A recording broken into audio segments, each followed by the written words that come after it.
Texas man pretending to be a highly trained special operations veteran was found guilty of defrauding victims out of millions by claiming drug cartels were targeting them and he could protect them for a steep price. Kota Youngblood, 52, also known as Saint Jovite Youngblood, was sentenced to 40 years in prison on Wednesday in Austin for conning 32 people out of more than $12 million in a scheme dated back to at least 2010, according to the Department of Justice. Youngblood, from Manor, a town about 15 miles outside of Austin, convinced his victims that a Mexican drug cartel was after them and offered them and their loved ones protection in exchange for money. During a recorded conversation with an undercover FBI agent in May 2023, Youngblood said he currently freelanced for the Department of Defense, according to court documents. He claimed to have served 22 years in the Army's 82nd Airborne Division and Delta Force, a highly covert and elite Army Special Operations Force part of the Joint Special Operations Command. Despite FBI investigators finding no military service records, investigators found that the fraudster told his victims he could protect them and their loved ones using his skills and connections as a special operator. Many of Youngblood's victims were terrorized thinking their families were in danger. Others lost their livelihoods to his schemes, FBI Special Agent Aaron Tapp said.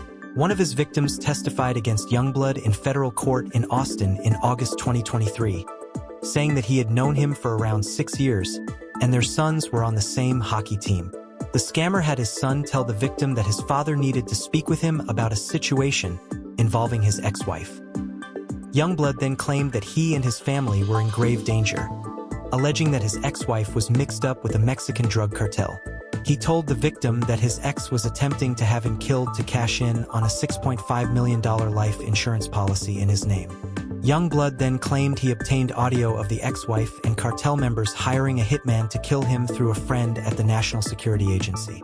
He then requested money from the victim to protect them and his family. The victim wrote him a $70,000 check for his fake services and later gave him 2 more payments of $86,000 and $83,000. Investigators found that the scammer targeted a number of individuals from his son's hockey team.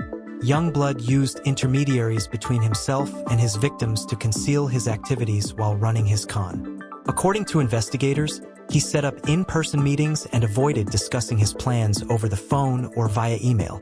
He also told his victims, who he referred to as investors, that the funds would be paid back with a significant return on the money, accepting check payments funneled through a business associate. He told his victims the payments to protect their families would double as business investments and give returns.